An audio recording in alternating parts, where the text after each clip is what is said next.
तुम्हाला धर्माने सांगितलेल्या नियमानुसार तुम्हाला कर्म करावा लागेल. मग पुनर्जन्म कशावर आधारित आहे?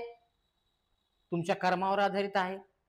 मग अगोदरच्या जन्मात तुम्ही काहीतरी पाप केलं असेल, त्यामुळे तुम्हाला ह्या जन्मामध्ये ह्या जातीमध्ये तुमचा जन्म झालेला आहे.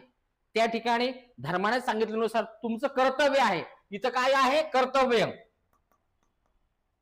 कर्तव्य काय आहे? ज्या जातीत तुम्ही जन्माला आहेत, धर्माने सांगितलेल्या नियमानुसार त्या जातीचे कर्तव्य तुम्हाला पार पाडावे लागतील. बंधस्तरीकरण काय कशामुळे आहे? ही जाती व्यवस्था का टिकून आहे? कारण ह्या जाती व्यवस्थेला महत्वाचा धर्माचा आधार होता. मग आमचा भारतीय हिंदू धर्म काय सांगतोय? मग आमचा हिंदू धर्म कर्म सिद्धांत सांगतोय, पुनर्जन्म सांगतोय आणि प्रत्येक माणसाच्या जीवनाचा अंतिम उद्दिष्ट काय? मोक्ष प्राप्ती आहे.